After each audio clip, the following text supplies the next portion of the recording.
One of the best surprises that has just been revealed about Donkey Kong Bananza is that the game is coming from the team behind Super Mario Odyssey and Nintendo EPD Tokyo. The director and the designers have not been confirmed by Nintendo just yet, but the fact that this project is coming from this same studio is absolutely raising expectations.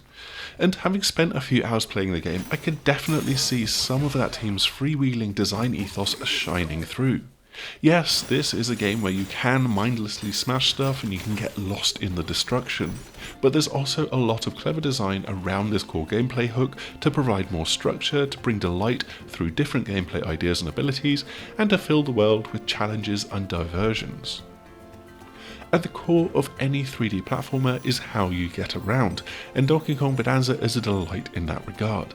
In contrast to the carefully measured jumping distances and heights and verticality of a Mario game, DK can barrel his way through the worlds. There's a real heft and weight to his running, jumping and forward tumbling, but he can also grab onto and clamber up most vertical surfaces in a way that is so immediate and empowering. There's obviously a route planned for you to follow, some prescribed paths and goals to reach, but you're also deeply rewarded for using DK's movement abilities to get off the beaten path. Not only that though, because he can also reshape the world around him. There are 3 buttons dedicated to punching in this game, one each for forward or horizontal punching, upwards and downward punching. And DK's strength is such that he can just obliterate chunks of the world, carving out tunnels through the rock with his bare fists. Depending on the softness of the terrain, that will be quicker or slower, and things like concrete cannot be punched through, but instead need you to find the exploding purple rock known as boom bombs to chuck at it. This also feeds into the combat, with many enemies having skeletal bodies that have been encased in rock for you to smash through first. What digging really allows for though is uncovering secrets hidden below the surface. It feels like there's a never-ending string of surprises and delights to find by smashing holes in the world. There's a whole bunch of Banandium Gem bananas to find, with every 5th one of these that DK gobbles up netting you a skill point to unlock and augment his abilities with. Things like jumping off a held rock to hop further, a spinning attack, or extended range for his sonar-like ground slapping.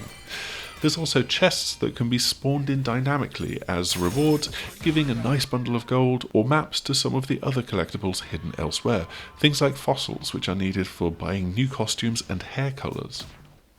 And heck, there can be also just entire caverns and rooms hidden away beneath the surface for you to find when you just so happen to smash through their walls. As was revealed during last week's Nintendo Direct, the purple crystalline body that was featured in DK Bananza's initial reveal is actually, well, it's Pauline. This is a younger version of the character that is yet to become the mayor of New Donk City, and her one true aspiration at this time of her life is to become a famous singer. And she's already a powerful singer at that. The pair of them have to adventure deep to the centre of the world where legend has it that they'll be rewarded with their dreams coming true.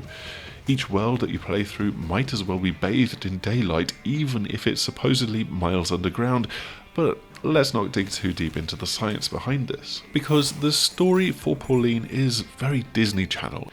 This is a kid-friendly rendition of her character that I instinctively fear will start to grate through the story. But it's also a good way of giving DK a new adventuring companion and bridging some of the divide between Donkey Kong Country and the Mario series. Pauline's singing, though, is the key to continuing their adventure. Certain parts of the world have been blocked off with this shimmery purple goop type of covering, which can only be removed by first reaching the point from which it's spread, and then having Pauline sing to break through the impervious tape that is blocking it. This then unleashes DK's movement abilities on those areas once more. And then there's the various Bananza transformations that her voice can trigger.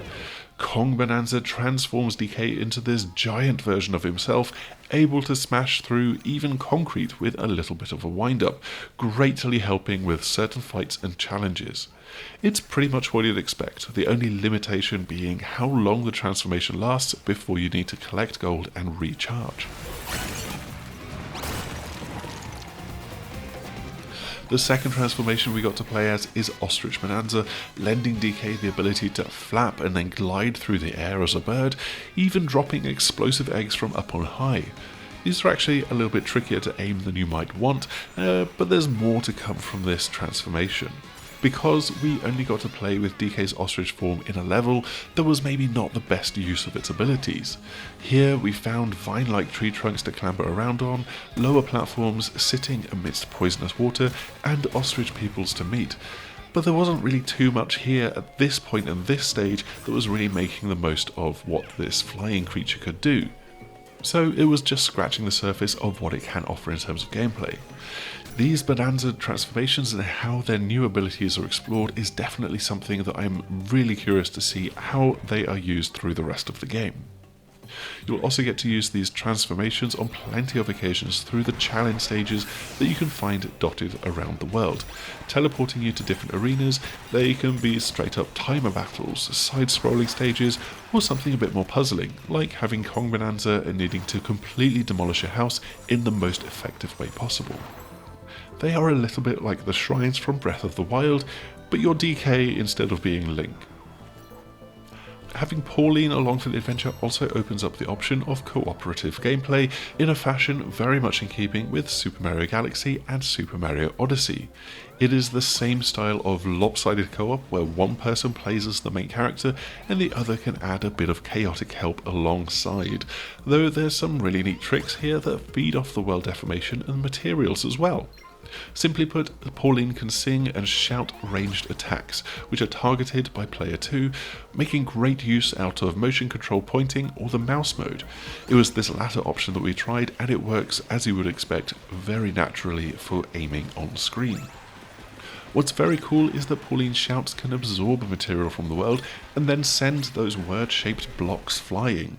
It does default back to stone if nothing has been absorbed, but this does even extend to including the use of the boom bomb rock, which is great for battles when you need to smash and blast your way through the rocky outer shells of bosses.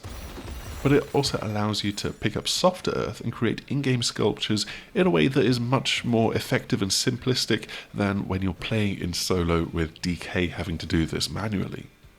The only limitation here is Pauline only has so many charges of material before needing to reapply it and reabsorb it.